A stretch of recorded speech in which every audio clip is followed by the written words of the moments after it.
السلام عليكم، يا رب تكونوا بخير. طبعا الجمال ده موجود جوه مطعم اكيد، لكن بقى الاجمل ان المطعم ده جوه البيت. عملناه ازاي؟ يلا تابعوني لاخر الفيديو علشان نشوف مع بعض الطريقة والمكونات. هنجيب 500 جرام من الدقيق متعدد الاستخدامات العادي خالص. هنركنه كده على جنب الاول، وبعدين نروح نجيب نص كوباية كبيرة من المية الدافية، هنحط فيها معلقتين كبار من السكر ومعلقة كبيرة من الخميرة الفورية، ونقلب كويس جدا.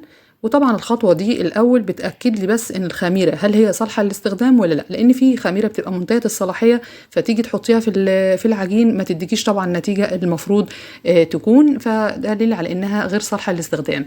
فهنجرب الخطوة دي، بيبقى الخميرة بتفور لما تكون كويسة، وده دليل على إنها طبعا هتعمل معايا شغل كويس في العجينة بتاعتي. هنجيب بقى الدقيق ونحط عليه حوالي ربع معلقة من الملح و3 معالق كبيرة من الحليب البودر، ولو ما عندكيش استغني عن الخطوة دي خالص، ونص معلقة صغيرة من البيكنج باودر. وهنقلب كل المكونات الجافة دي مع بعضها. وطبعا الحليب البودر هنا هو ميزته بصراحة ان بيدي لأي معجنات بتعمليها ريحة حلوة، وكمان بيبقى الطعم غني كده شوية.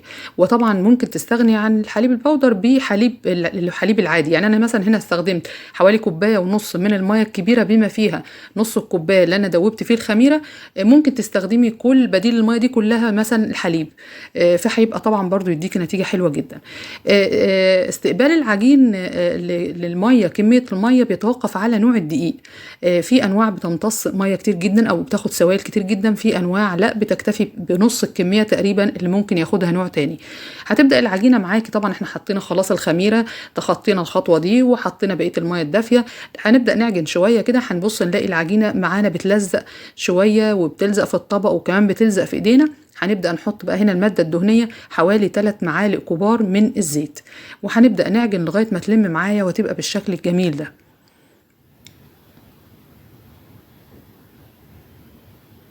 تمام جدا. هنغطيها ونسيبها على جنب بقى لغاية ما تخمر. طبعا برضو مدة التخمير بتتوقف على المكان اللي محطوط فيه العجينة وعلى التوقيت. يعني في الشتاء بتخمر طبعا ببطء جدا، لذا ممكن نولع الفرن كده دقيقتين 3 ونحطها ونطفيه طبعا ونحط فيها العجينة فهتخمر معايا. لو احنا في الصيف فحقيقي ما بتتحملش خالص، يعني ممكن بكتير وتلت ساعة تلاقي العجينة ما شاء الله خمرت جدا. احنا هنا بعد حوالي 10 دقايق، من 10 دقايق لربع ساعة هنجيب العجينة ونبدأ نقطعها. مش هنستنى فترة النص ساعة الكاملة لغاية ما تخمر يعني تخمير كامل، لا انا هاخدها بس بعد 10 دقايق من العجن، وابدا اجيب العجينه بتاعتي واقسمها لوحدات زي ما انت شايفه كده.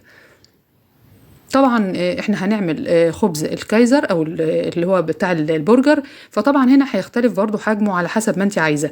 يعني انت مثلا عامله في البيت البرجر الكبير فهتحتاجي تعملي الرغيف الكبير بتاع الخبز. عامله البرجر صغير يبقى تمام جدا هتعملي الوحدات الخبز صغيره شويه. فعندك وزن رغيف البرجر بيبدا من 60 جرام عندك لغايه 100، يعني ممكن تعملي 60، ممكن 65، 70 وهكذا عندك لغايه ال 100. لكن ما تقدريش تزودي على 100 لان طبعا هيبقى شكله صعب قوي، ما فيش حجم ساندوتش برجر بالحجم الكبير ده.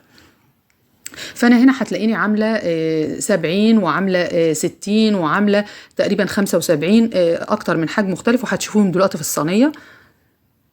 هنبدأ بقى نجيب العجينة ونكورها كده ونخلي قفل العجينة من تحت، مكان ما انا لميت هو اللي تحت، وطبعا الوش الناعم هو اللي فوق زي ما انت شايفة كده. وهنبدأ نوسع المسافة ما بينهم علشان نعمل حساب التخمير اللي لسه هيكمل والعجين في الصينية، وكمان لما يدخل الفرن.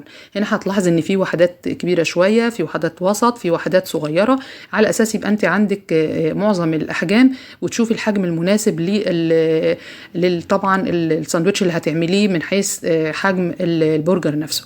هنجيب بقى بيضة ونحط عليها شوية من الحليب ومعلقة واحدة بس من الزيت علشان تديني لمعة للرغيف لما يطلع من الفرن زي ما هتشوفي برضو دلوقتي ان شاء الله.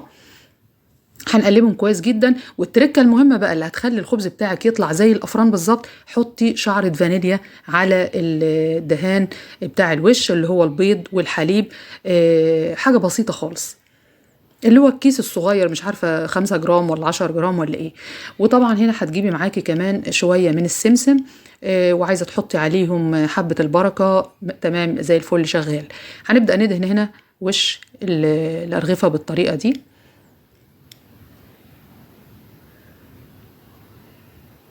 هنبدأ بقى نسرع الفيديو لأن دي مش محتاجة خطوة، مش محتاجة يعني أي شرح. هندهن الوش كله بالسائل او بالخليط اللي احنا عملناه، وهنبدأ ننضف بقى ارضية الصينية كده علشان مكان النقط اللي وقعت مني وانا بدهن الخبز، عشان ما تتحرقش في الفرن ويبقى يعني تعمل ريحة مش حلوة، او انها تبقى حتى شكلها كده مش ظريف وتتحرق. هنحط بقى السمسم على الوش. عايزه تحطي حبه البركه زي ما قلت لك، تمام. عايزه تحطي بذور كتان، زي ما انت عايزه. هنا بقى وسبته طبعا يرتاح شويه، فبعد ما ارتاح كمل رفع زي ما بنقول وخمر كمان. فهنا الاتنين مع بعض كده اداني الرغيف بقى بحجمه اللي انت هتشوفيه دلوقتي لما يدخل الفرن هيبقى عامل ازاي. الفرن بتاعي هنا نتكلم شويه عن الفرن. لو انت عندك فرن غاز زي كده، فانا ولعت طبعا تحت وفوق وظبطت الحراره. عندك فرن بوتاجاز من اللي بيولع تحت بس او فوق بس، يبقى هتولعي تحت لغايه ما يحمر على درجة حرارة يا جماعة 200 درجة. يحمر من تحت تطفيه من تحت وتولعي الشواية وهكذا. أنا هنا عشان فرن غاز، فزي ما انت شايفة الشكل ده، فأنا قلت هديله كمان برضو لفة كده في الفرن لغاية ما الجوانب بتاعته كلها تتحمر، وهتشوفي معايا شكله هيبقى عامل ازاي دلوقتي. ما شاء الله، شايفة طالع فيه اللمعة اللي أنا ضفتها بسبب معلقة الزيت اللي أنا حطيتها على الدهان الوش. وشايفة بقى الجمال عامل ازاي، ما شاء الله. طبعا كمان أنا حبيت أن يكون كل الأحجام مع بعض في صينية واحدة عشان تشوفي الفرق ما بين الرغيف الكبير والرغيف الوسط.